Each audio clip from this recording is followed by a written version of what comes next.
So we have a quorum, and it is 8:34. The regular meeting of the Selectmen's Advisory Committee on Buildings and Infrastructure, Monday, May 11, 8:34 a.m.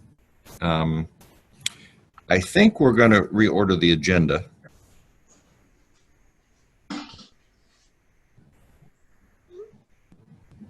To have item 5 on Eversource gas and new business come before item 4, because we're going to go into executive session on the wastewater treatment plant bids, and we'd like to have that the last item that we'll go into executive session for, and then close out without coming back because there'll be no vote. But we would ask the press to leave for the executive session, and anybody else who's not part of the committee or staff, Tiger staff. So that being the case, or school staff. I see Dan is on. So I move that we reorder the agenda as I just discussed. I move that we do that. Second? Seconded. All in favor? Aye. Aye. That looks unanimous. Okay. Minutes of last meeting. Any comments, corrections? I've got a small clarification in the third paragraph of item 4, where it says the school roof estimates came in at $400,000. Mr. Blovelt and Mr. Budnick questioned if there was to be a SACB action on the potential future projects with the Delta.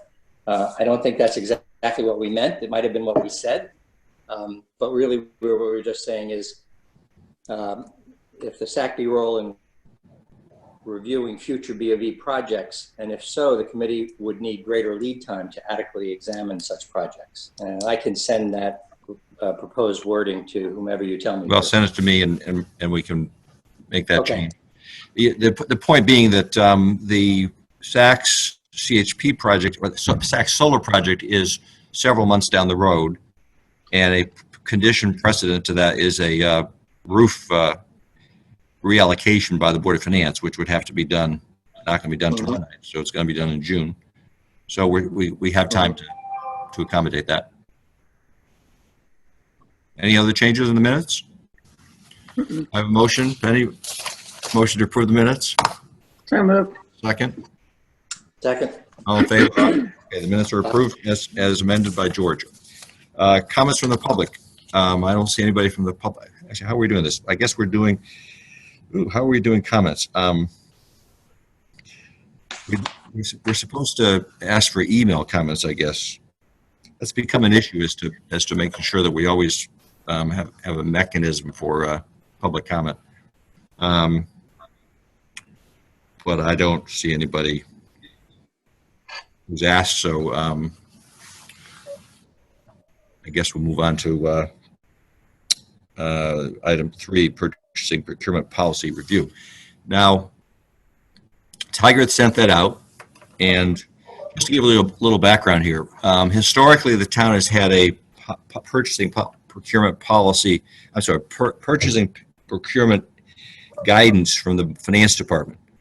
And this is something the audit committee had commented on in the last year, or maybe in the year before. Linda, when did I forget what the audit committee cycle was on this, and they actually had the internal auditors do some work on this. So we decided we'd like to, as most other towns do around us, have a purchasing procurement policy of this board of the Selectmen. And so this has been on the agenda for 2 or 3 months now. I finally paid some attention to it and read it, and we made some changes to the draft. So since this is a Selectmen's policy that will go to the Selectmen, I think we'll do it in two meetings, because it's an expansion and a compilation of various existing policies or new language that Linda would like us to see as a policy. So I wanted to expose it to this group so that you're aware of it, and especially you'll see how it operates when we get to the wastewater treatment plant CHP project, because when we go out to seal bids, it can be rather complicated, and you'll see that when we talk about the wastewater treatment plant. But there's also been a bit of sentiment that we are often, actually, Tiger, I'll have you address this, that we don't always go out to bid on projects. And part of that is because we have developed relationships with vendors over time that do quality work, and you have to be able to make judgments along the way as to continuing to use vendors that are price competitive, but also give you good quality work. Another example of that, for example, is the solar project where South School we put out to bid and came up with Davis Hill as a contractor who did very good work. And Joanne Keating, Dr. Joanne Keating, decided to negotiate on the East School roof. I think South School was 4 cents a share per kilowatt hour, and East School will be 4.5 cents a share. But there are times when you want to expose projects to the market and try to get the best pricing you might on something that's kind of what should I use? Kind of price sensitive or competitive. As you know, for example, as Tiger would say, our road contracts have provisions in there that adjust for the price of oil. And Tiger, do you want to make some comments on this? I just want to give some background as to why we're bringing this to you, and the fact that the selectmen have really never functioned, to my knowledge, on the purchasing procurement policy, and it's something that we'd like to memorialize in a more definitive document. And and quite honestly, when I started as first selectman, I'm not sure for the first year I knew there was a finance department guidance at all. So it's kind of something that we want to be more prominent in people's minds. That said, Tiger, do you want to? Tiger is probably the area where it comes into play the most, but so we're not really asking this committee to approve this so much as to review it, and it'll be going to the selectmen for approval in the next 2 meetings, because it really is going to be the selectmen's policy. And I'd ask both Tiger and Linda to comment on it and then expose it to other comments. Linda, you want to go first? Or you want me to go first? Sure, I'll speak to the process. And okay. As Kevin mentioned, Tiger is probably the one that's most impacted, just because a bigger chunk of our big purchases go through his department. So essentially what we did, as Kevin said, we do have a finance guidance that's posted internally on the town's intranet, but we had a series of different policies. There's a policy on procurement, there was a procedures on how things get paid, there was a policy on reimbursements, there was one guidance on purchase cards, and so typically when we looked at other towns, it was all one big policy. And so what we did, we had staff within finance kind of look at all of these policies and guidances, put them together into a document. Once we had the document put together, it was sent out to all of the departments, user departments, just to kind of see how it fits within their operations and how they go about doing the process of purchasing. So they reviewed it over a period of three weeks or so. They gave all of their input back to the finance office, which was putting the document together. And so we put together a draft, which incorporated all the changes and so forth. And then Kevin, Tiger, and I met again to review the molded document, so to speak. And then we made some additional enhancements and changes to that. And that's the document that you have in front of you, anticipating that there will be more. George mentioned earlier that he had some comments he'd be sending me.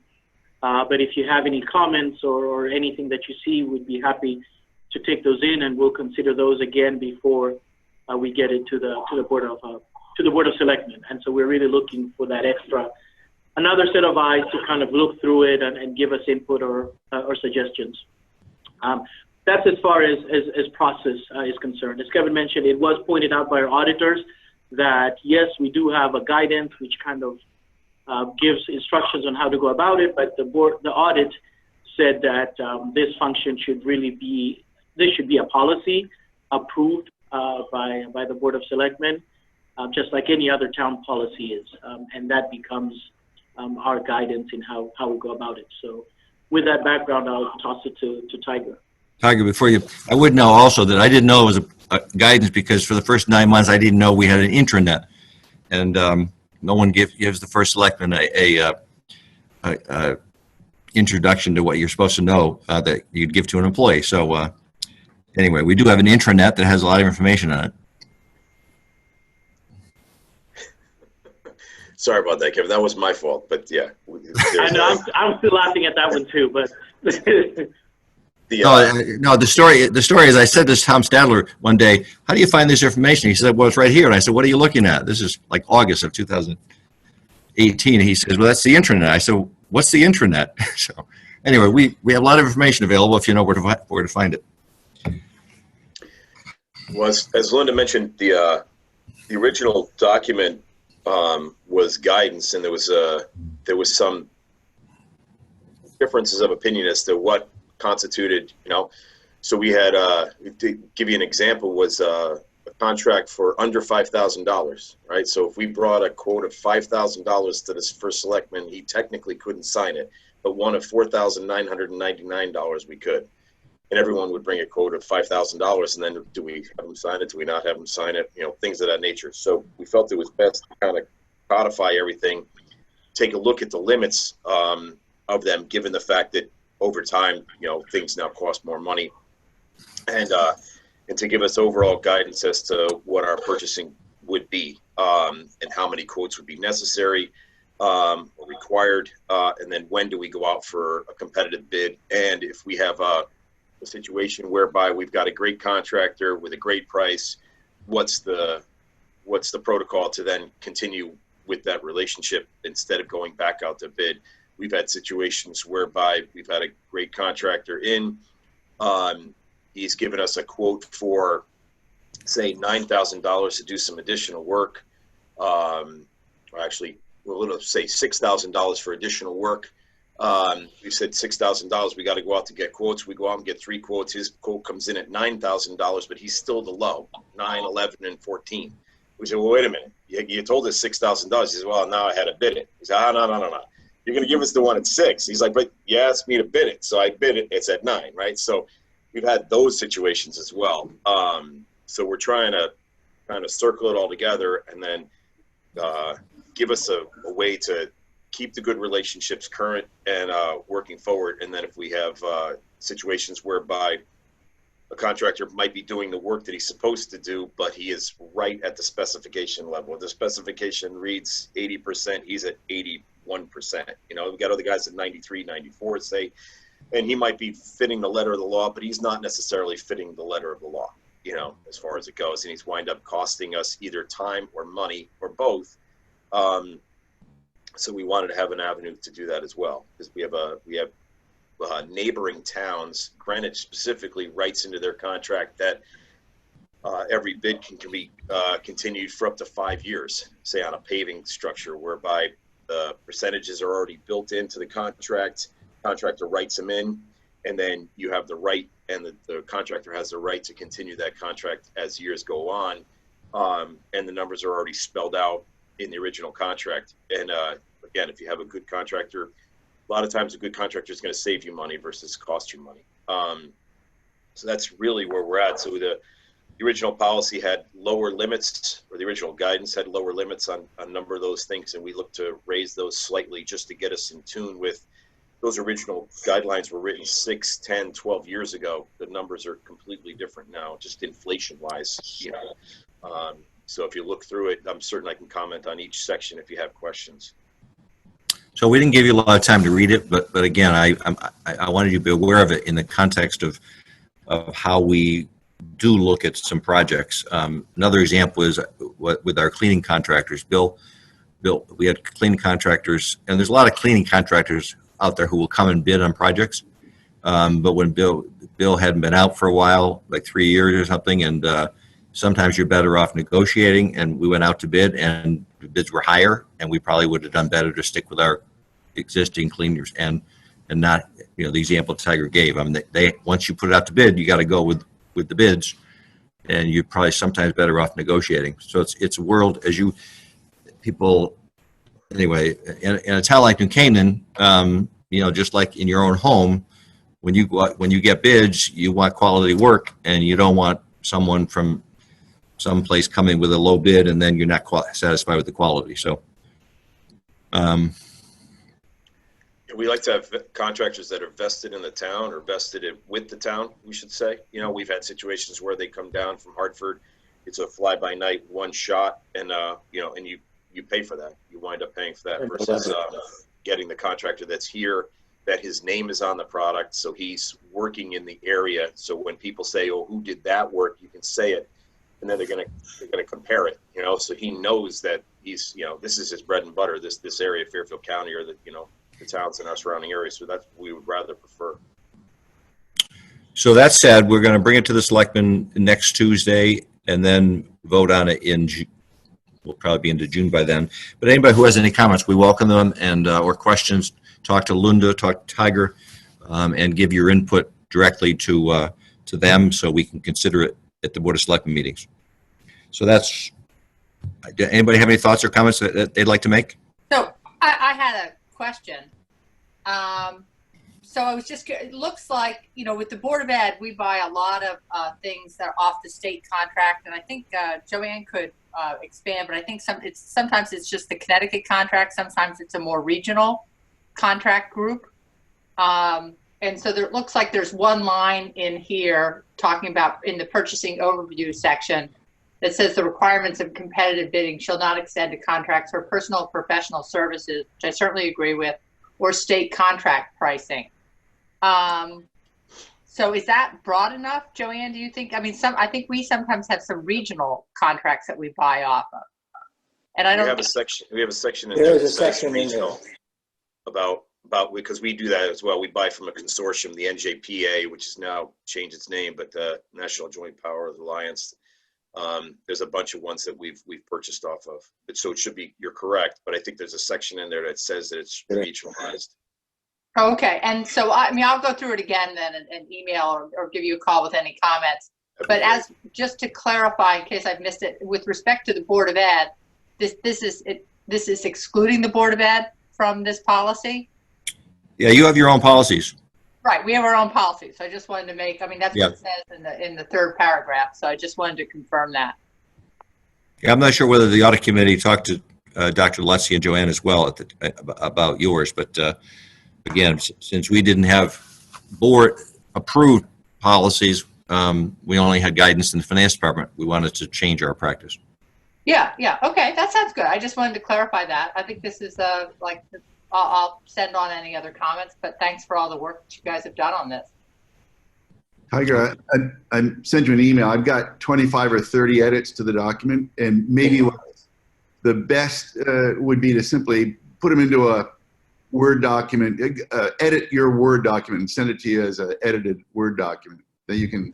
Yeah, that's what we had done originally. We had kind of wrote comments to everything inside or edited it, and then sent that to Linda. I kind of put all of our staff's comments on one side, and then he could then look at it, and then if he felt it was appropriate, choose and go from there. That'd be great if you could do that.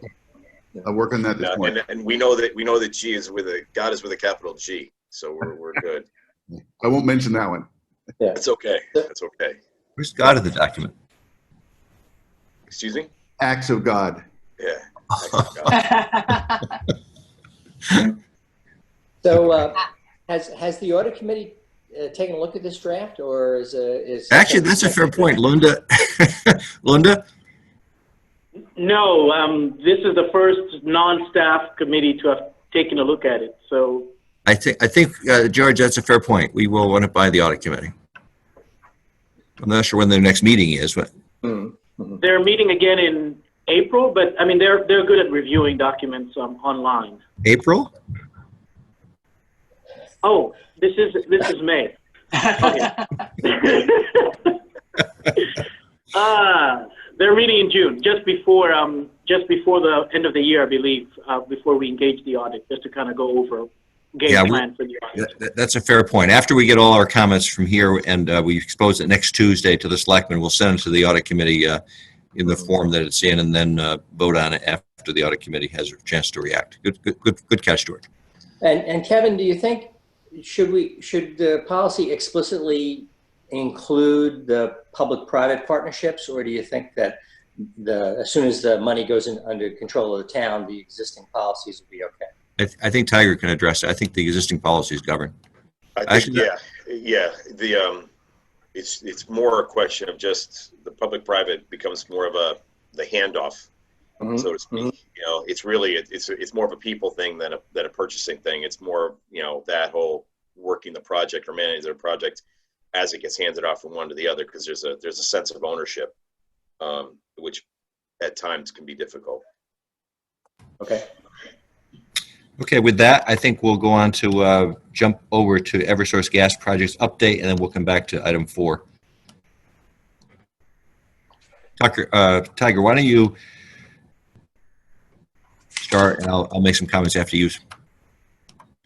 Okay. Well, we're still waiting for the release of new services and new work, unfortunately. So I don't know if the governor's guidance actually detailed that. It didn't seem to on Friday.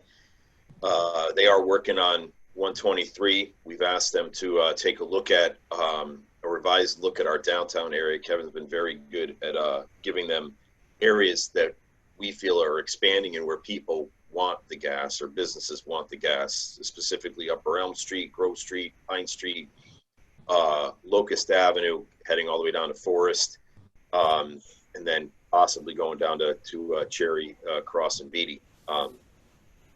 They said that they would take a look at it and get back to us.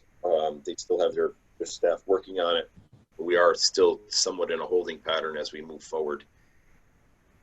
I've asked them to detail out the number of residents that are left in the roads that we have that are done, so to speak, and they're working through that list, specifically on the big 5 being Brinkerhoff, Mortimer, Lockwood, Hillcrest, and Village, and then other areas, say Lakeview from Millport to 123, where it's just Avalon, the cemetery, and us, things of that nature, where we can come in and take care of that work. Or even Littlebrook Road, where if they finished Littlebrook to the end, you get it out to Clapboard Hill, then we'd be done. We could, you know, the school's already hooked up. There's one resident who hooked up off the backside from the Hoyt Farm development. No one else seems to be able to do that or want to do that. And then we could then pave Littlebrook, especially since it's right in front of the school and there's a ton of traffic that goes through there. So we're just waiting for them. We're in a little bit of a holding pattern in that regard. So I guess Tiger summarized everything I would have said, and Right. especially the temporary patches, which are in some cases not very good patches, and we are looking to try to get them to repair secondary roads that really have no further hookups, as like Lakeview Avenue, and ideal really was in 3 years after, right? Yeah, 2 years. Yeah. And 3 years after. We're not in that yet. We have one more, but we have some pretty bad patches that we have to try to force them to improve. Anyway, any questions on the Eversource gas project status? Let's move to item 4. And what I'd like to do is take A, B, and C in a different order, because when we get to I'd like to take wastewater treatment plant last and go into executive session, because the bids, which are still, we haven't selected, but we'd like to go into detail with you as an example of the kind of process we go through in selecting a competitive bid situation. Also, do we have any new business we're going to want to take up? Because I want to go directly out of executive session on wastewater treatment plant. Anybody have any new business they want to? I don't have anything. So with that, we will first of all go to Waveney House bid review, which actually, where do we stand? Well, this is anyway, who's going to handle this, Tiger or Bill or Joe? I'll talk through it and then Bill can add, I guess. Be the best way I think to go through it. We still have the on. Are we going to discuss these bids? What? We still have the press on. Are they supposed to be on or off? It might be best to have them, yeah, this might be best to go to executive session as well, since we're going to break open each bid. And then if we needed to go back to the contractor for any specific reason, we don't want to have the other contractor, we don't want to have the numbers out there. Okay, so I wasn't sure about that. Yeah. Why don't we, since the Saks CHP project is not a bid situation yet, why don't we talk about that, and then we will go into executive session for the Waveney House bid and the wastewater treatment CHP bid. And I again, the committee plus staff, and I'm not sure, can we invite in to executive session Rich and Tom as town council members? You can invite in anyone you'd like, yes. Anyone except the press. And Joanne is welcome to stay, because what we're doing is we've learned something with our wastewater treatment plant CHP bids, and we want to apply that to where we are with the Saks project. So it'll be helpful if Joanne and Dan which actually they're anyway. When we go into executive session, I'll announce who's going into executive session.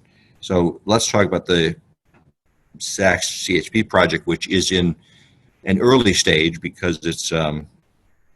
How are we going to present this, Tiger? And Dan, and Joanne. You want to do the Saks CHP? I think Joanne and Dan should run it, and then the unfortunate thing is that the principal from OLA, hopefully he'll be able to join it. If he comes in after, then we can always jump back to it. But I think it would be best for Joanne or Dan to give an overview of the. Yeah, it should be noted. The Saks CHP project was put into the town's budget and not the Board of Education's budget, so that this is kind of a joint project. And I forgot the timing wise that we wanted the OLA guy to join us for this presentation. Right. What time is he supposed to join? About 9:15. He's got an 8 and an 8:45. He said 9:15, 9:30. So we could go to Waveney and then go to the other ones. But you have to get the rest of the press off. Well, let's start discussing Saks, and hopefully the OLA gentleman can join us. Okay. Joanne and Dan, why don't you? So just to give an update from I'm where sorry, we were. Kevin. Are we in executive session or are we not? No. We're going to come back out, and did we just ask Grayson? Well, because I think Michael dropped off, and then Grace is still here. I think Michael was on. I don't know exactly. Grace is going. Grace can hear this discussion before we go into executive session on the both the Waveney House bid and the wastewater treatment facilities CHP bid. So Go ahead. Okay. So over the last 2 weeks since this committee met last, we got on the phone with OLA and developed a contract, and it went before the Selectmen about your last meeting, and it was approved for the schematic phase of the project over at Saks. Since then, we had 2 phone conversations with them last week. Both Joe and Tiger were on the calls, as well as Mark Robbins. And I think we have a common understanding of where we're heading with the project. Jim Doling is the principal on OLA, and he will be joining us, like Tiger said, around 9:15 to give a more detailed overview of where they're going to go over the next 3 to 4 weeks. Our goal is to have schematic completed in 3 to 4 weeks, and then move into the design phase for RFP, with the goal of getting out to bid sometime in June. So that's our goal right now. So I had just a question about with the CHP and the solar at Saks. Is this would we go out to bid just on the CHP, or would we also be adding in the solar part of that we held off on approving? That's a good question, Penny. And before Joanne answers that, part of the discussion with CHP needs to be whether or not we ought to consider not investing our own capital, but to get a PPA on the CHP as we have with the solar for the schools. Because the cost of these, in the case of the wastewater treatment plant, as we'll discuss, there is a $1.9 million capital reserve fund and there's a payback on the wastewater treatment CHP of about 5 years. So that's a funded project coming out of a capital reserve fund, whereas the other projects require us to either invest our capital or find an investor that wants to do the project and own it, and give us a power purchase agreement for 20 years. Although with these PPAs, you can buy the equipment at certain benchmark dates, say 5 years or 10 years. Right. It's kind of like, leasing a car and then buying the car at the end of the lease. Hopefully at better prices. Well, actually, the whole point being that that investors, especially in solar, where the investment tax credit is now 26% versus 10% for CHP, they get their economics out in the first few years. Right, right. So do the companies that do the PPAs for solar, I mean, would you be doing it with the same company? Are the people that build it the same, or are they different? Who build the gas and the CHP and the solar? Well, for example, you're basically picking a financial partner, and not a contractor with solar. So they own it. So Davis Hill, in the case of solar, might also want to own the CHP facility. But that's something you need to run the economics and see whether it makes sense to not invest your own capital, at least not up front. So so Joanne can address that. But that's something in terms of this committee and the Board of Selectmen need to look at and say, does it make sense to invest our own capital here or do it as a PPA? Right. So, and I'm happy we're looking at that for the CHP as well as the solar. But maybe you answered it. I didn't quite get it. But what I was trying to figure out is, we have the solar bid for Saks and for West, which would save about, I think it's 30,000 next year and 60 or 70,000 for those two pieces over the life of the contract.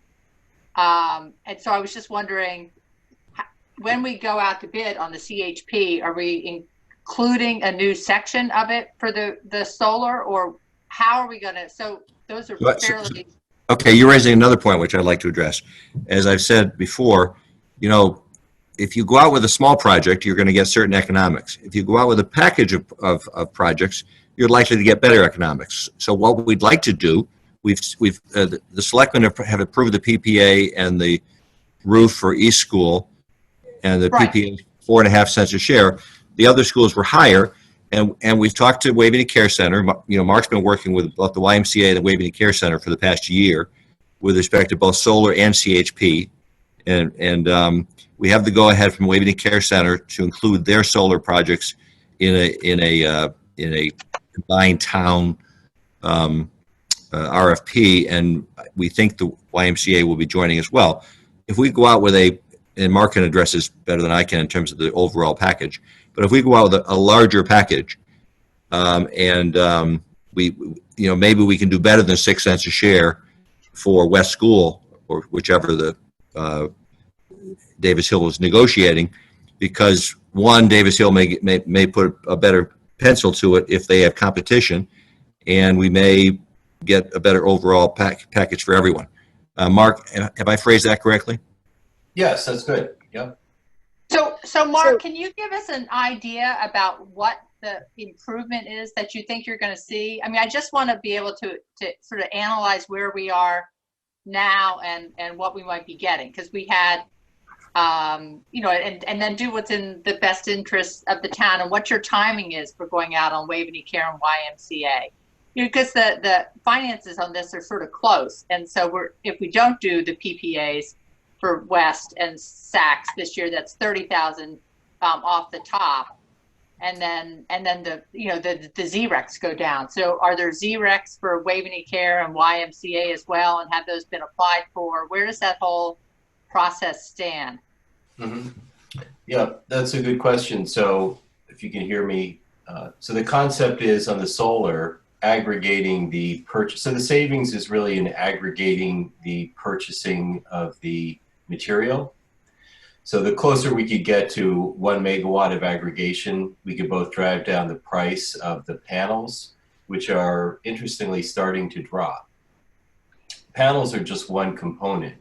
Labor is probably 40% of the project. There's what we call the balance of system, which is all the interconnection hardware, the electrical infrastructure, the racks, the inverters, and then the panels. So panels probably 38% of the total project cost, maybe 40%, and those costs are starting to come down. But and I think logistically, if we do go out to RFP, collective pricing with the multi-building initiative, it will benefit the other town stakeholders as well as the schools, meaning Waveney, the town. We're looking at 2 additional sites for the town, a phase 2 of the wastewater treatment plant, as well as powering the Dunning field lights. So a solar system, a smaller solar system would be located, subject to structural review, located on the roof of the gym extension at the high school, but without actually applying for any solar or applying to the meters for the high school. We're applying for the field light meter that's at the Dunning Stadium, and we would locate the panels on the high school.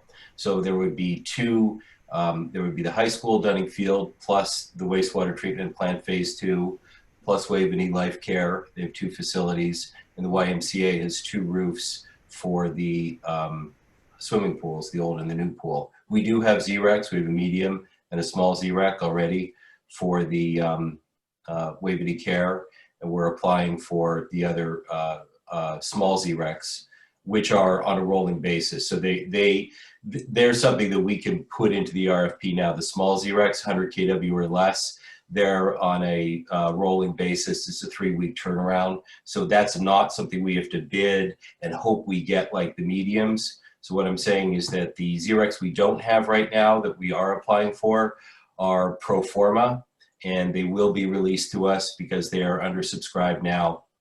And we know what the pricing is going to be, the 99 cents per kilowatt hour. So that's a known item.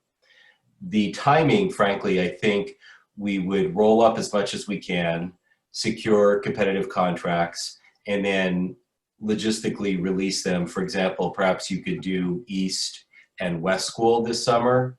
If depending on the status of the Saks roof, you could do that as well.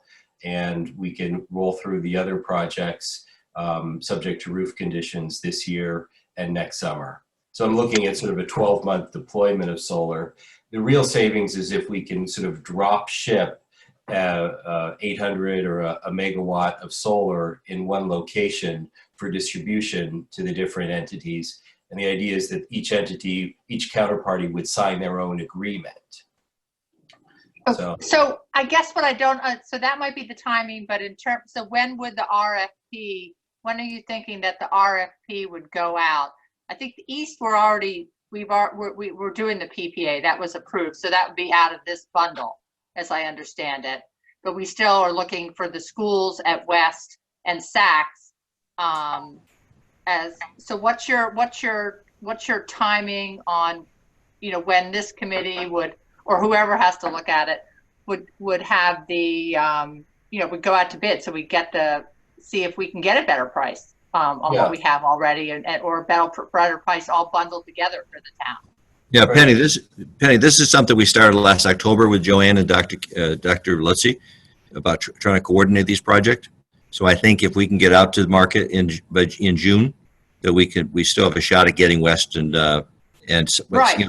Saks is going to require roof work, so I don't think Saks was ever in the cards for this summer, given the need to first of all get authorization for the funds for the roof and also then do the roof. So just so you're aware, the roof project itself is only about a 3 to 4 week project total. So we were hoping to be able to get it accomplished this summer. It's really a tear off and a lay down, and there's no mechanicals on the roof. Some insulation in spotty areas, but it's a pretty straightforward project. Yeah. The other thing about Saks too is there's plenty of additional opportunity for more solar at Saks. And the CHP project has to be coordinated with how much solar generation you're going to get. And also, you got further work to do with energy savings and LED lighting. So the sizing of the CHP project, it requires a plan as to what both the solar expected to come and additional savings from LED lighting, which Eversource, Joanne has already been working on energy savings for Saks.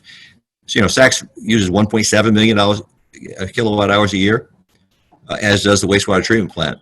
But how it's used and when it's used and the pricing is something that really requires a lot of coordination.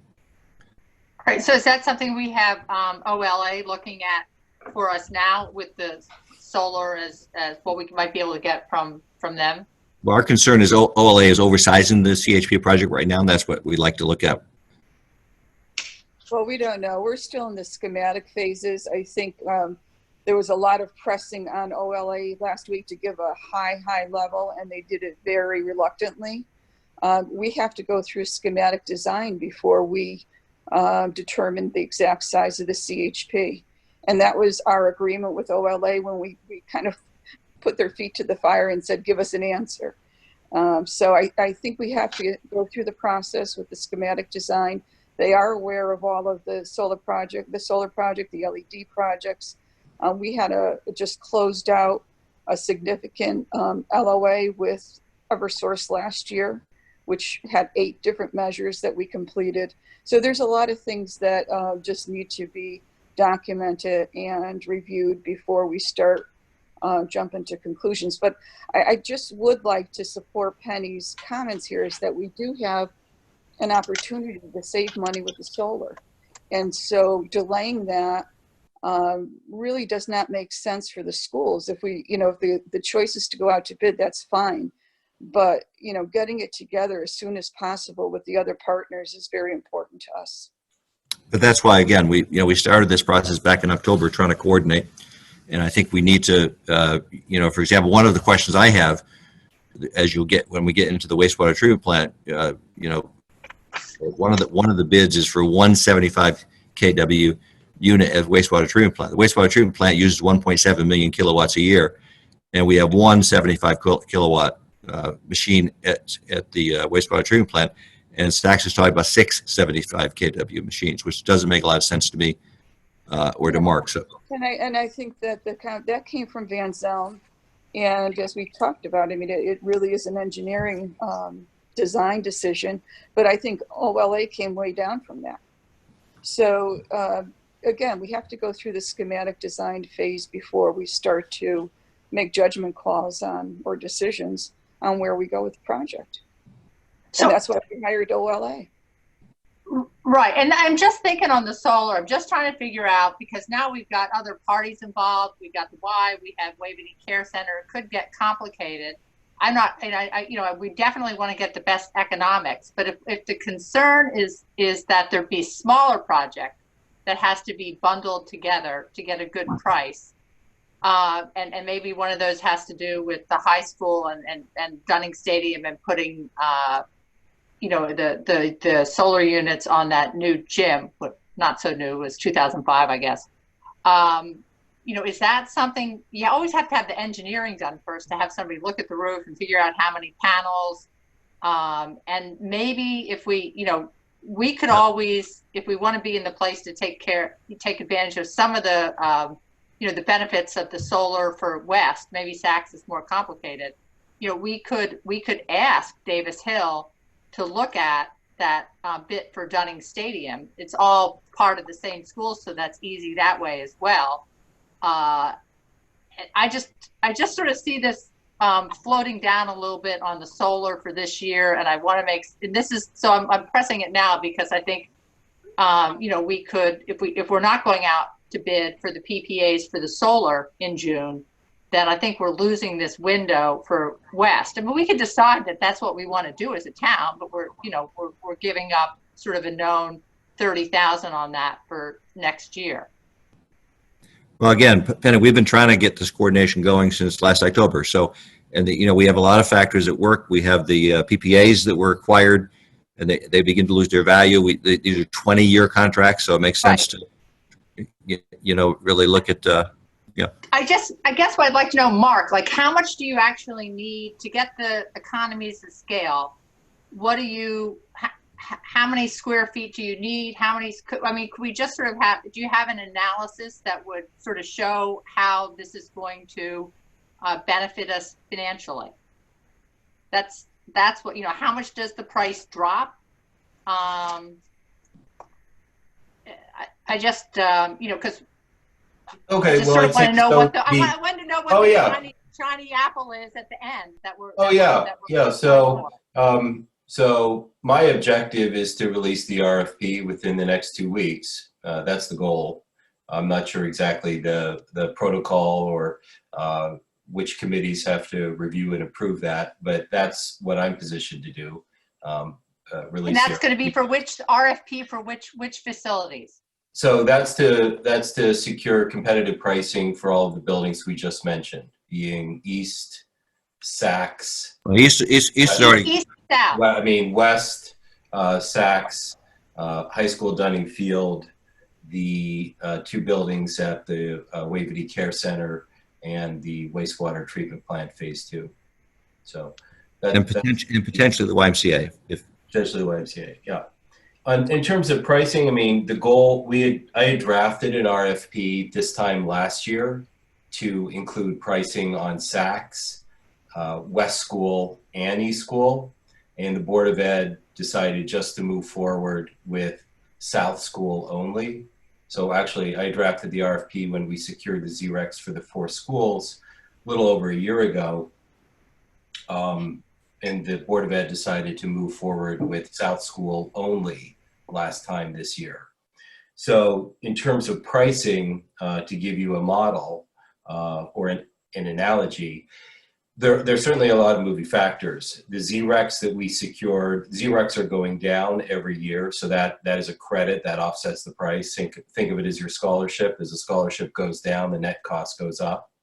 Right. The investment tax credit has dropped this year from 30% to 26%. So that's slightly impacting the economics. On the upside, panel prices are actually starting to drop a little bit. They're going to drop a little bit if you can buy in bulk, bulk being 0.5 megawatt or more. So there's some moving targets there. But when I went out to bid, so the closer you can get to a megawatt, then you start to get a better economics from the investor side, from the ROI side. So in Wilton, we went to market with 3 schools that represented just about a megawatt of power. And we secured pricing of approximately 2 cents for each of the 3 schools.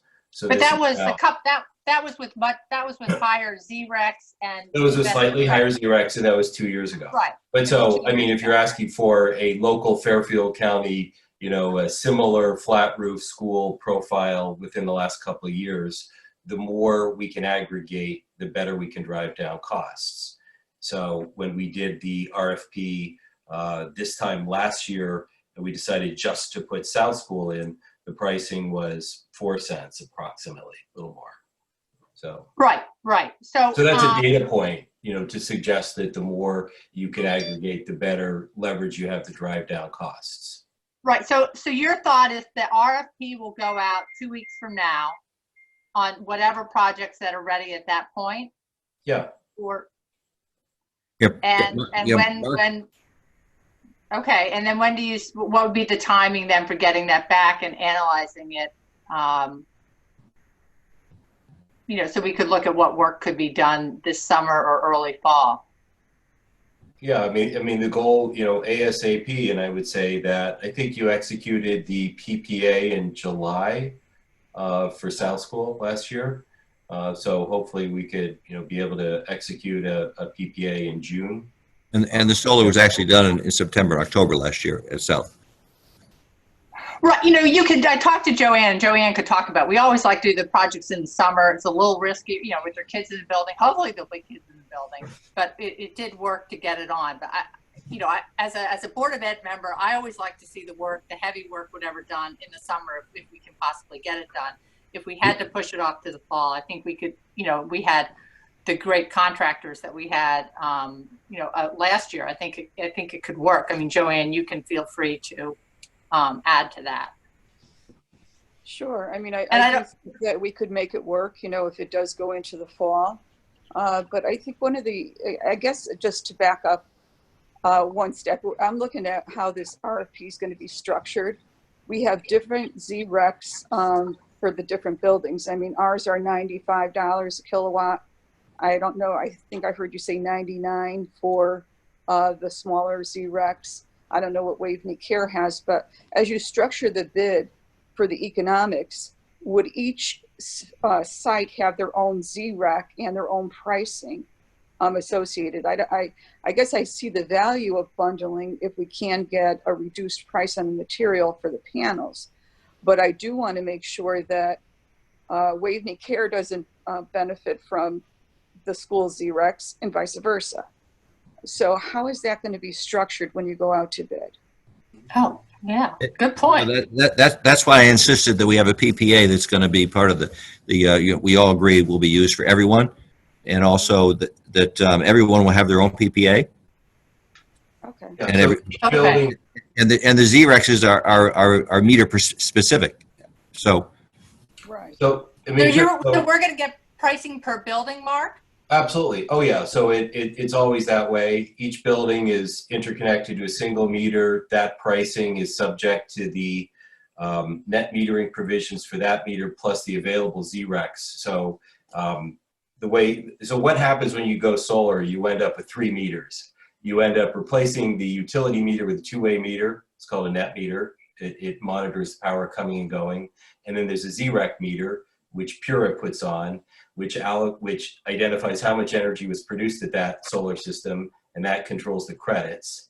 And then the third metering device is what the investor uses to charge you for power. So each package, each building, each meter remains with its own unique economics. And the RECs that are available are applied to offset the cost of that power. So we have the RECs, and they're the same for Waveney Care. They're also 95. Basically 2 tranches. Anything is 100 kW or less, it's 99 cents per $99 per megawatt hour, and that's known factor. So every party will execute their own agreement, the counterparty to their own agreement, and that's the same with the schools. And the schools will all have different economics on a case-by-case basis. Logistically, I would see to deploy solar on the schools first. West School is ready to go. It's ready to go last year. It's ready to go this year. So subject to any local approvals required, we could move forward on the time-sensitive ones being the schools this summer. And I don't think that the Inn, for example, at Waveney, frankly, they're not ready to go right now. So at a high level, off the record, I would see moving forward with the schools right now in the summer. And then the smaller buildings, as we can get into them throughout the year. And again, Waveney is not in a position right now for various environmental reasons to move forward with capital projects this summer on their buildings. So I think it works out pretty well. But yes, they would be separate counterparty agreements. And does that answer your question? Well, so then when you're thinking about, and when you're thinking about what you're going to include in the RFP in 2 weeks, you'd be including West, Saks, the Dunning project, and the wastewater treatment plant? Yeah, I mean, let's see. I mean, as soon as we can get all these approvals in place, while we're on the call together, do we have consent from whoever we need at the Board of Ed to go ahead and apply for the Z-Rex for the Dunning Field lights and co-locate that system on the high school roof? I thought Brian had already discussed that. Brian's on. You know, the Dunning lights are, I think, $22,000, $25,000 a year alone. So. Yep, Kevin and I discussed it. We can talk about it at an upcoming Board of Ed meeting. Do what we have to do, but nothing will be slowed down on this end. Because you're talking about the auxiliary gym only, correct? Yes, mm-hmm. And that's there's significant work that needs to be done on the roof and different parts of the building, but the auxiliary gym, that one part alone, and the lights, I believe, are metered separately than the rest of the building as well. Right, so we'd be tying into the power, and the Z-Rec application would be for the meter at the Dunning Field. Dunning has its own meter. Right. And I guess, Dan, if you've got access to any roof documents that would help us jump on that quickly so we could just confirm there's remaining life and we could do a quick structural analysis, that would help us sort of pre-charge the application. But that's the goal. Hey, Bill and Tiger, are the Dunning lights, are the field lights for the turf fields now in the same meeting as Dunning? No, Dunning still has its own meter. It's on its own. That's correct. The But field lights isn't it located at the same location as the new turf light meter? Or they moved the new installation for the electrical is moved over to adjacent to Dunning. It's over next to the Lapham building, the football building. Is that correct? I thought they moved it away from the Lapham over to the Dunning. Anyway, we'll confirm that. No, the lights Yep. for the water tower are over by Lapham. Dunning is separate. So it's right that water tower field, the little football section. There's a bank of. Because no one anticipated the cost of the turf lights, so. I would mention that we're thinking this is going to be the last offering for the medium-sized ZRECs. The medium-sized ZREC program is the one that all the schools secured credits for, and that's on its way out this summer. And the legislature is moving away from this net metering program. We're kind of on fumes right now due to unallocated funds. So if there are any other buildings that wanted to apply for solar and can see implementing it in the next 24 to 30 months, application can be made now. For example, if you applied for the high school now, you can choose a start date as far out as about 20 months, and then you can get 1 6-month extension if you intended to install carports or solar, for example, on the roof of any buildings. Eversource has released the bidding process for medium ZRECs last week. So But the high school roof is 3 years out, right? The high school roof yeah, as we're far as in our repairs. capital schedule. Yeah, and it's going to be in phases because such a large area. Anyway, has the OLA So joined us? does it, in terms of getting the ZRECs, then for the high school Dunning Field, or for the gymnasium, does it make sense for us to apply for them as the schools, or for Mark to do it? Which does it matter? well, anybody can apply for them. It's some administrative paperwork. I've applied for ZRECs, I think, for 9 buildings in town so far. I did all the schools last year, but you can do that. But it's not Well, a no, school I meter, right? just wanted to know who was doing it. That's all. Okay. Yeah, no, I plan to do it. But Penny, I did want to say that releasing the RFP, securing ZRECs for that meter, for example, is not a precondition to releasing the RFP. Typically, and when we seek pricing, it's subject to structural review, it's subject to building permit, it's subject to mutual agreement of a PPA, and it's certainly subject to receiving the ZRECs. But these small ZRECs are pro forma, and so it's a known value right now. So we're just going to plug in the statutory value for the ZRECs and say, give us a price based on that. Okay, and are you using the PPA that we used for South as a form? The idea is to use the South, the South School. There's a couple modifications that could be made to enhance quality control on that, but we're going to use that as the basic platform, certainly for the schools, because you've invested in it, you know that document, and you can easily execute that. So you'll have a separate agreement, separate pricing, and for each of your schools. And you'll be using we're appending that as the template PPA to this offering. So it'll be a familiar document. You can quickly do a comparison on it and execute that agreement. So Mark, just on the PPA, that it's the same PPA that the Board of Ed and the Board of Selectmen read and approved last year? Using that as a basic model with some case-by-case tweaks, the appendix, the schedule. There's some wording actually that applied to South that doesn't apply to East School, but you didn't take that out or notice it. So, but we want one PPA that we will use for all projects. Agree. Okay, yeah, that sounds good.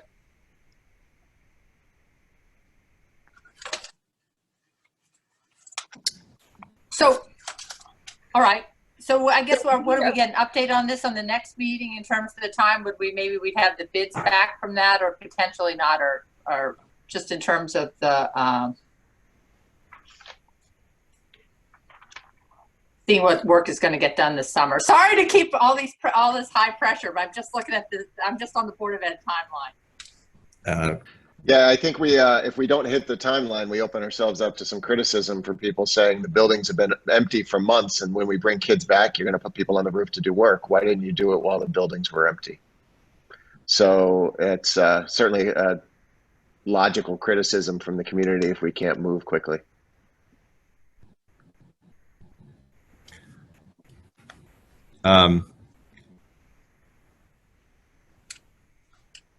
Again, I think there's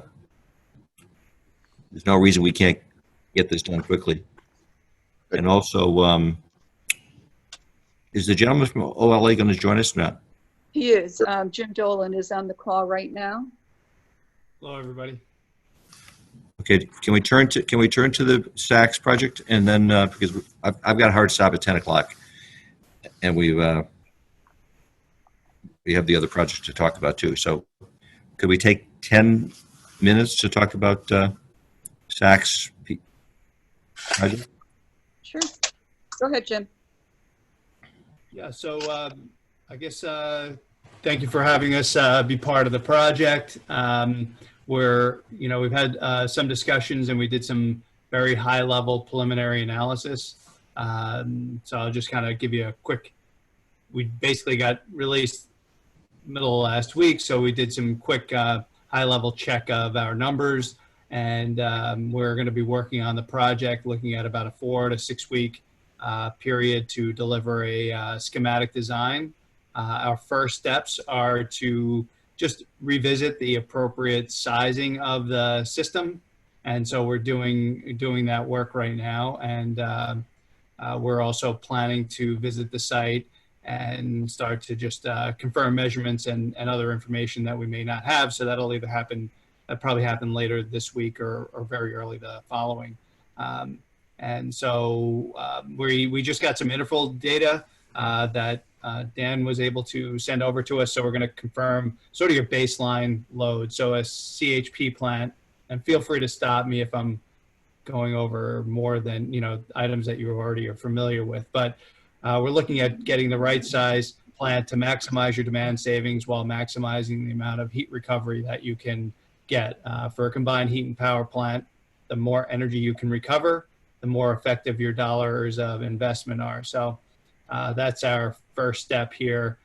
We know that Saks has a need for new boilers, and we're looking at the layout of how that would be done. And if worst came to worst, given the timing, there may be an initiative to peel that boiler project off to try to get that going, just because of the age of the existing boiler plant right now. So again, 4 to 6 weeks for schematic design. We anticipate having kind of an interim meeting and some regular discussions with the team to just keep everybody in the loop on where we're at and what findings we have. But we've had some pretty robust early discussions already with a number of people that are on this call. Mark, Dr. Keating, Tiger, and Scott, and of course, Dan.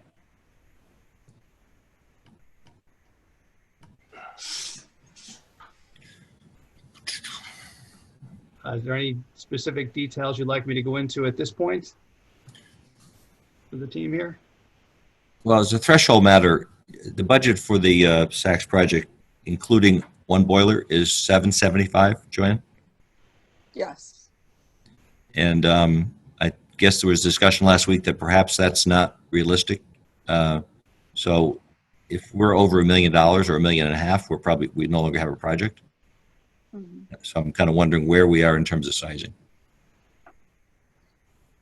I think it's too early is what Jim's going to say, but I'll have him speak to it. But he did give us back the napkin type of an estimate of between $1 million and $1.5 million.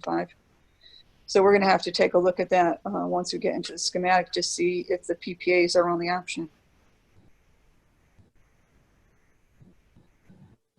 So the issue is, as I said, as we'll talk about in executive session on the wastewater treatment plant, we have one bid for 175 kW. I think it's 440 or Mark, is it 440? 440? And if we're talking about multiple 75s at Saks, 2 or 3, we're no longer in the ballpark of 775 for a total project. And so we need to look early on at whether or not we have something that works, or I'm not sure the Board of Finance is in for investing $1 million to $1.5 million at Saks for CHP, or a larger project at the high school. And all the more reason why we need to look at PPAs wrapped into a solar project at Saks. So if I might jump in, I think if I can read between the lines on some of the conversations I've been having, I think the thought process might be that part of our effort in this project is to appropriately lay out the boiler plant so that you can accommodate a CHP plant. So in any event, the efforts over these 4 weeks, even if for some reason you say, hey, we can really only focus on our need for a boiler plant, but we've envisioned what this CHP plant is going to be, that can then follow a couple of paths for how you build it, when you build it, what you do. But at least you've comprehensively looked at your heating plant and your opportunity for your CHP, which is somewhat driven by the district's interest in reducing their overall demand to be able to get additional gas service. So that's, I think, how this was being looked at. Even if your point's well taken, if that's the budget, it's probably at least on the face value for initial investment, it's likely your boiler alone is a significant dollar amount. And we haven't estimated that yet either.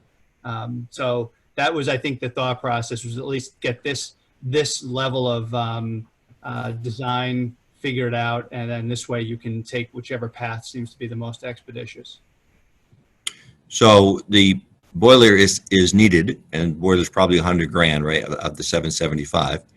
And so the plan is to do the boiler regardless because it's needed. But again, going back to the comparison of the wastewater treatment plant uses 1.7 kilowatt hours a year, but it's a very consistent usage 24/7, 365, whereas the Saks buildings spikes. So their bill for 1.8 million kilowatt hours is much different than the wastewater treatment plant. And by the way, at the wastewater treatment plant, we have 2 buildings that would be serviced by a CHP and not just one, highway garage. And so this is a complex picture as to what we're trying to accomplish at Saks. And especially because you need to coordinate it with how much solar you can immediately put on in the future, and also further energy savings with LED lighting to bring the overall usage down. All that said and you also have to coordinate how much heat you can, as Jim said, how much heat you really can use out of a CHP facility given the configuration for your boilers. So I kind of want to move on. As Jim's going to be doing work over the next few weeks on the CHP proposal, the Board of Finance is going to have to consider, not tomorrow night, but next month, funding the Saks roof in order to accommodate solar. Unless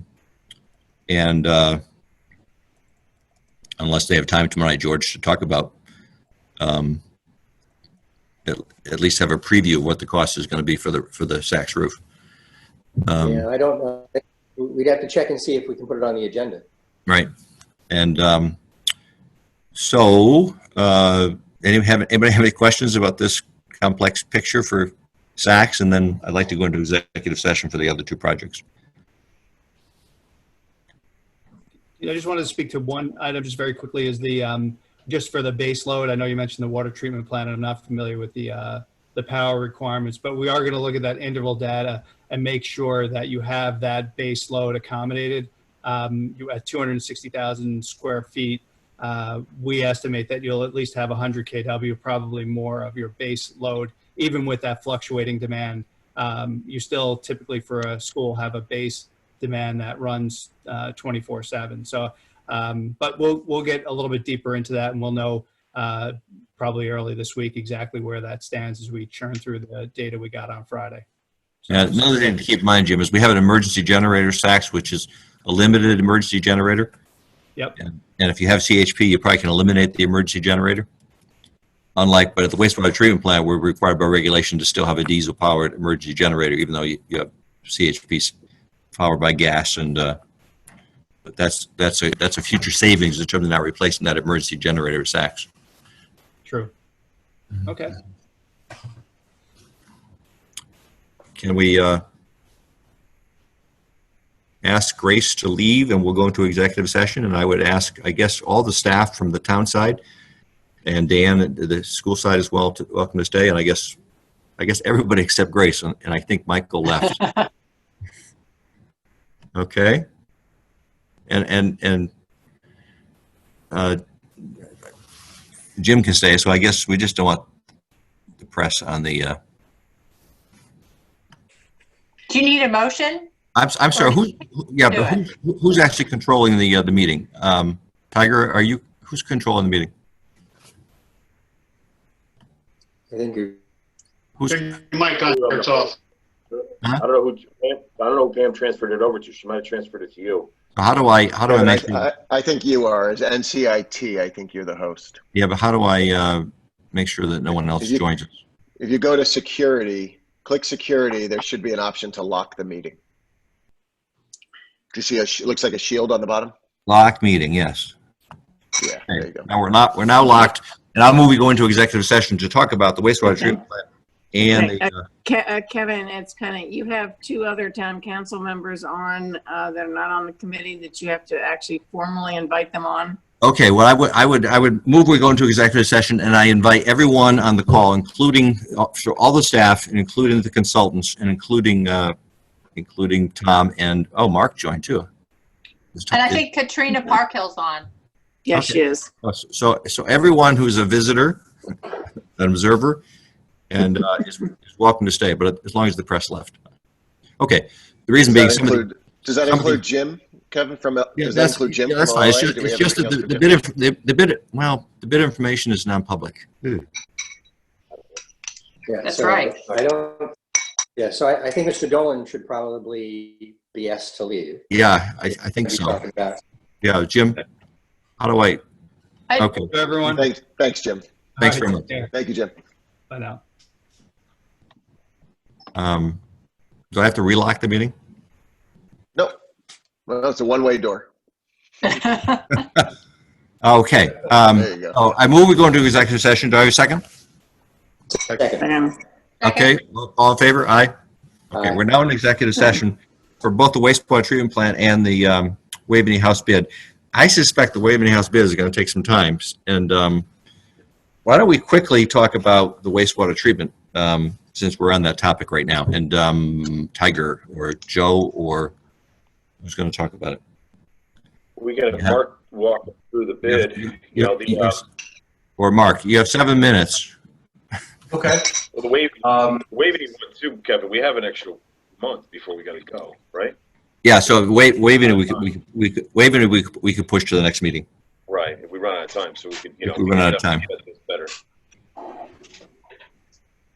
So, Jump Mark, in? Mark, do you want to? Yeah. Are you going to display a? Sure. I could give you a. Let's see. I could give you a screen share, and of a memo we prepared here. So, let's see. I'm allowing you to screen share. Let's see. Let me know if Yeah. you can see. All right. So I'll just go through.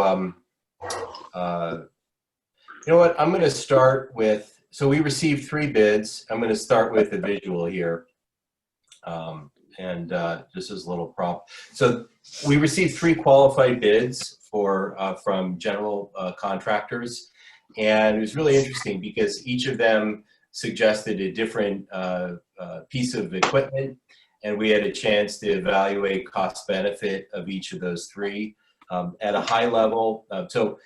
We are looking to offset electrical power at the wastewater treatment plant, which, as Kevin said, is very similar profile to Sac School.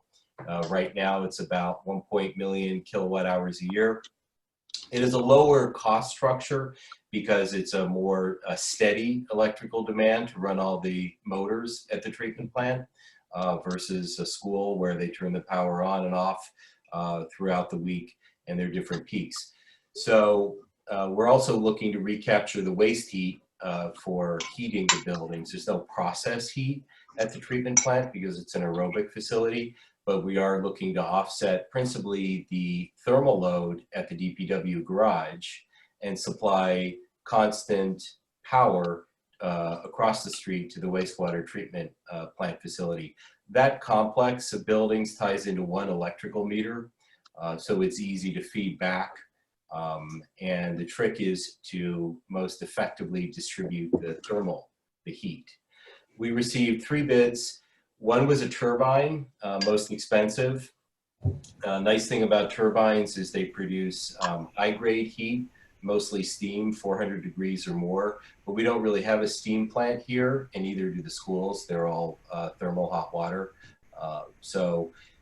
That's really not a non-starter for us. Controlled Air and Aegis Energy both proposed what I call conventional reciprocating CHP products, which is a small gas-fired reciprocating piston-driven engine, and we're recovering the waste heat as opposed to dumping it into the atmosphere and using all the electricity. The economics improve the more we can recapture the waste heat because we're paying for the gas. Plan on the top, Controlled Air, suggested installing one 75 kW CHP unit at the control building, and that came in at $440,000 and has a payback of about 5.5 years. And they'd be sharing the thermal output principally with the DPW garage through a thermal connection, and repurposing the wall-hung electric heaters in that space with a convector and a heat exchanger. So we'd be heating that building with the waste heat as well.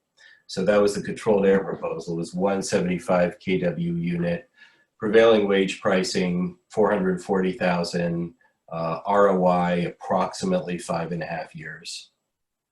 The next one down, the middle one, Aegis Energy, they proposed 2 35 kW units, Yanmar units, and they'd be co-locating one unit at each of the boiler plants. So there'd be one in the DPW garage building and one right outside on the back of the control building and tying directly into the boilers.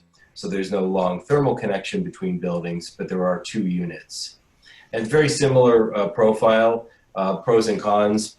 You get some redundancy having 2 small units, and you can better modulate the power coming from them.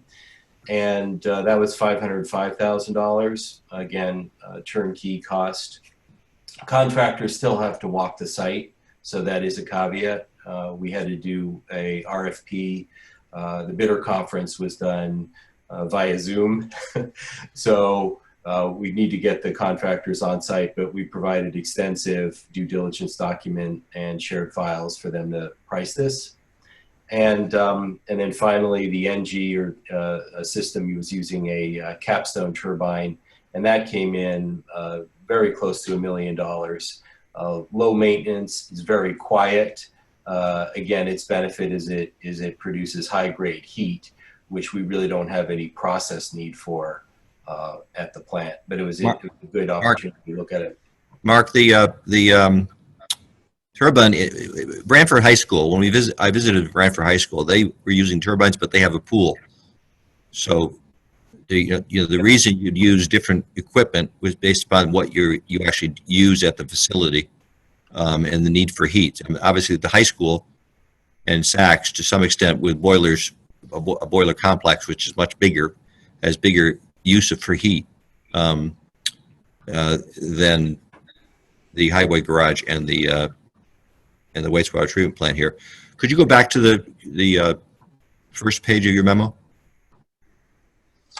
So if you could show the comparison there for the prices, 175 kW unit with controlled air is 440. 235s by Aegis is 508, and then the very expensive turbine. And it's kind of surprising that someone would estimate, given the fact that we didn't have much use for the heat, but they would estimate $1 million project when it really doesn't. It's not properly sized, I guess I'd say, right? Right. Yep. I mean, it would generate more electricity, but again, the key thing here too is the paybacks. Paybacks for the 175 kW is 5.79 years, 6.43 years for 235s, and 16 years for the turbine, which, like, why bother? Right, and so these are net savings after fuel cost and after full maintenance contract costs. So the gross savings before the fuel cost, before the gas cost and the maintenance ranges between $117,000 and $128,000 a year. But the net savings after the fuel cost, the cost of processing the Class 3 ZREX, and the maintenance cost brings it down to yield on cost between 15 and 18% yield on cost, or a payback ranging between 5.5 and 6.5 years, assuming we go with one of the two reciprocating engine proposals. Yeah, another consideration is that at the wastewater treatment plant and the highway garage, the facility is on 1 meter. But when you start adding solar and net metering, the idea of using 2 separate units at 2 buildings with separate meters, you have to make sure that you're able to benefit from the net metering. And there's also some limits as to how much power you can produce as to your net metering.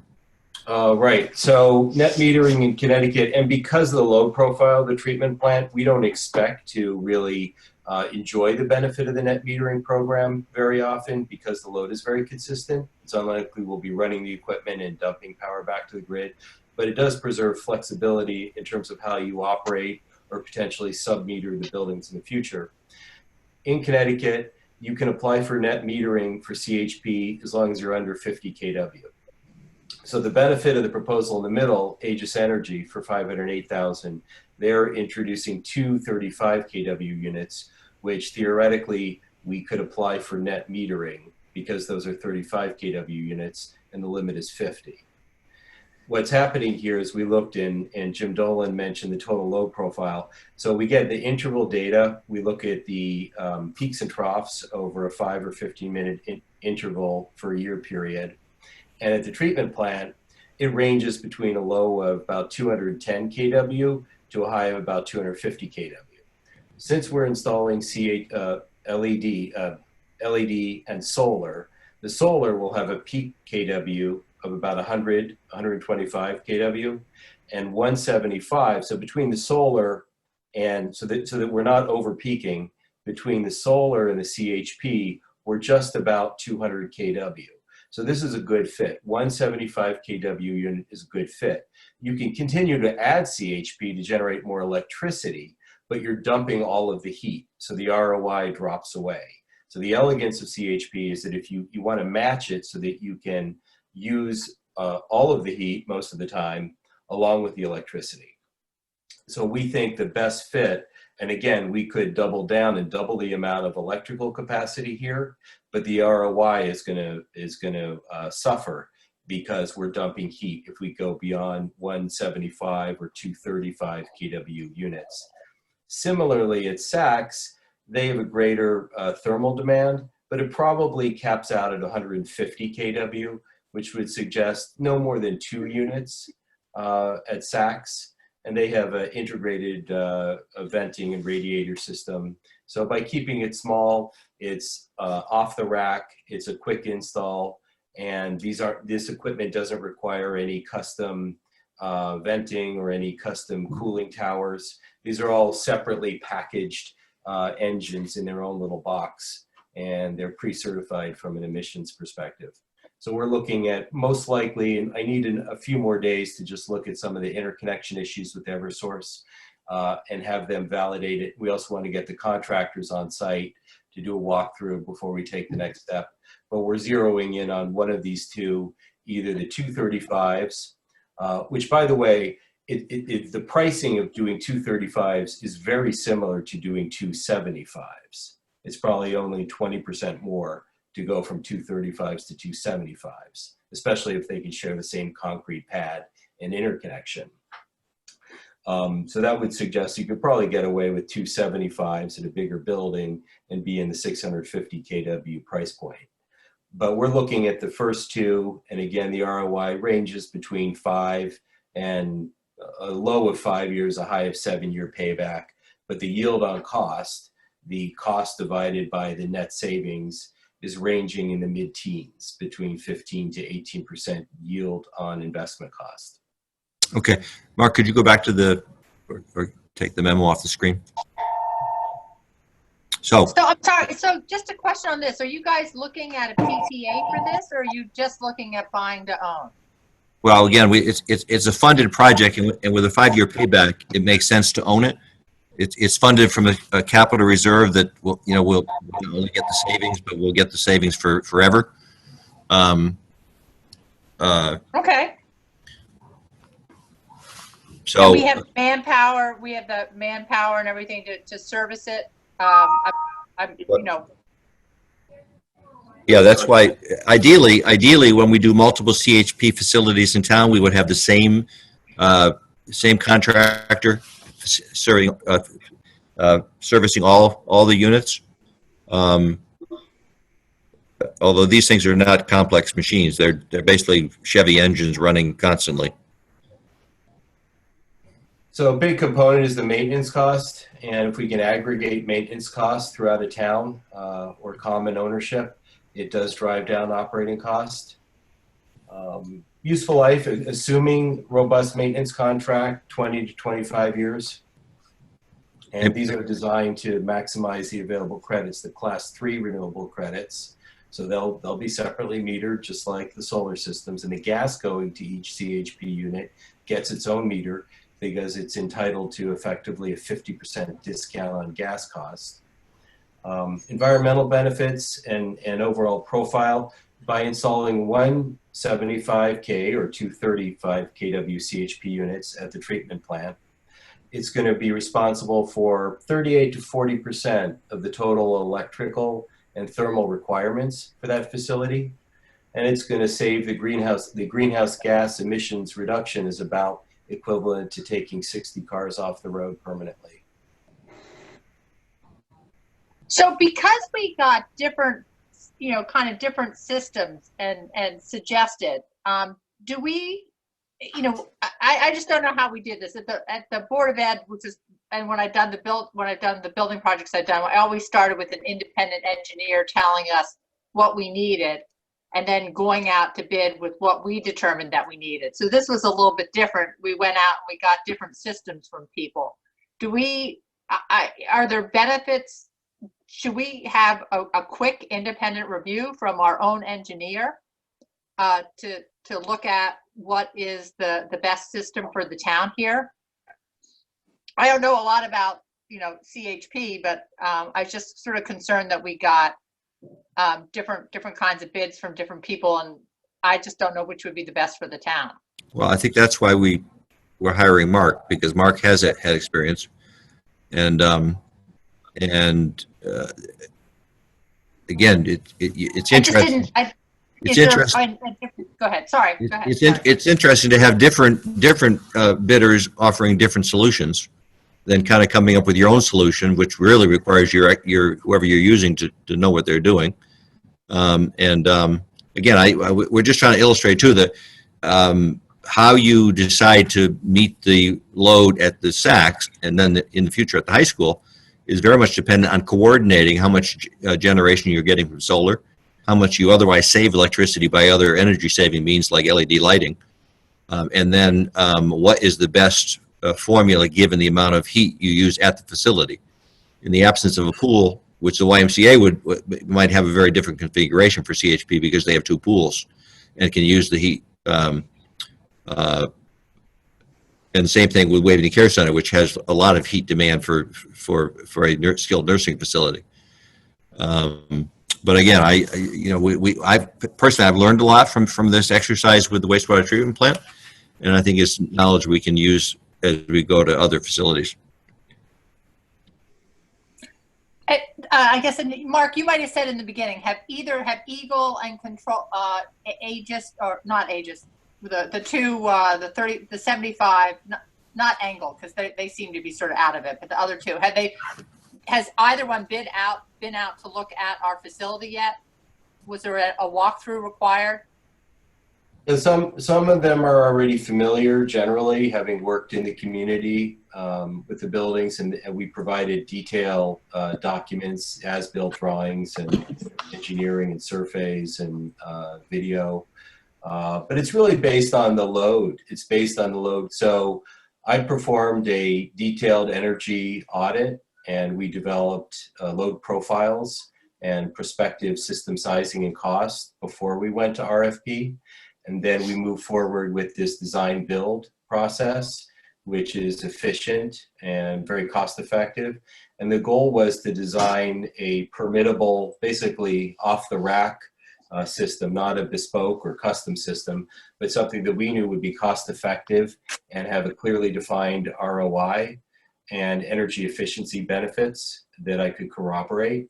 And it was pretty interesting that the pricing came in basically exactly as we had projected based on the energy audit and plan that I developed a year ago. And I'm happy to share that with you. And the market confirmed that. So most of this is done by load analysis and the availability of historic information. And then we'll confirm it with field visits with the contractor. So even with all the COVID constraints, we were able to confirm very strong budget numbers against the market pricing we received, and we had a very comprehensive RFP. And then next, we do have a part of this program. The next step is a professional engineer will be providing guidance and owner's rep services as we implement it. A fellow named Doug Kenyon, he's a PE with MHR. So that'll be the next step on implementation. So wait, so Doug would be the town's employee? No, not employee, consultant. So I'm acting as right, the town's consultant. Yeah. So before we selected one of these bids, would we want to have him look at both of those and give us his opinion? We're in the process of doing that now. So, okay, good. Unfortunately, I've run over, and I'm looking at somebody's personal calendar here. I don't know who's controlling the screen. Marcus. That's Mark. Oh. I don't know why that is. Okay. Just hit stop share. Oh. So, any questions? Because this was an introduction to CHP and the economics and what we're looking to do if we're investing our own capital in terms of the payback. And as we move on to other projects, we have to. Again, I'm very concerned that the Saks project is not going to be within our budget unless we have real good sizing information, and we will defer. The Waveney House project is not going to be on the Board of Finance and Town Council agenda until June at the earliest, given the governor's orders. So we will defer on that until the next meeting in June. But did anybody have any questions based upon the presentation on the? No, I just wanted to make sure that Mark, the real key here is sizing what the power need is, and after that, these are pretty much off-the-shelf systems, right? Power and heat, George. Power and heat. I'm sorry, power and heat. How you can use the heat?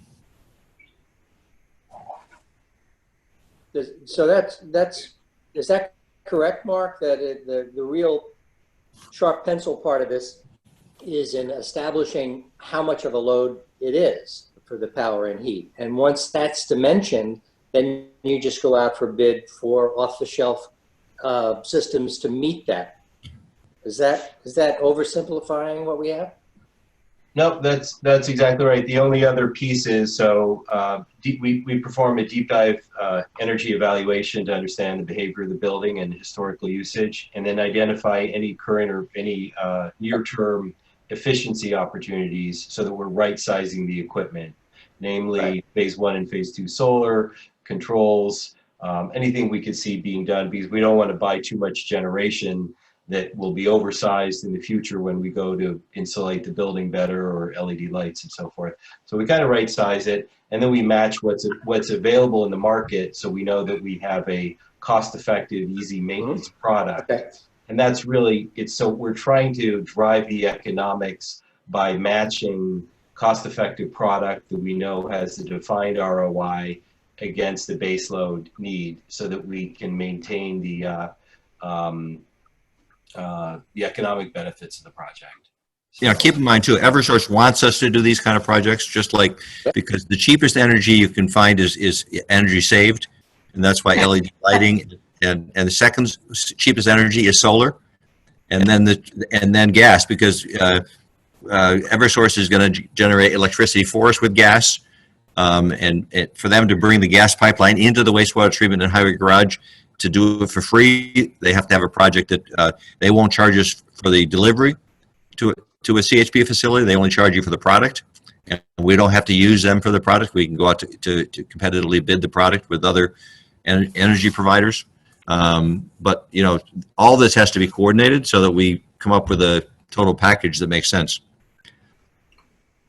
And again, like George, to maintain the credits through a potential audit and the integrity of the project environmentally, we want to be recapturing as much of the heat as possible.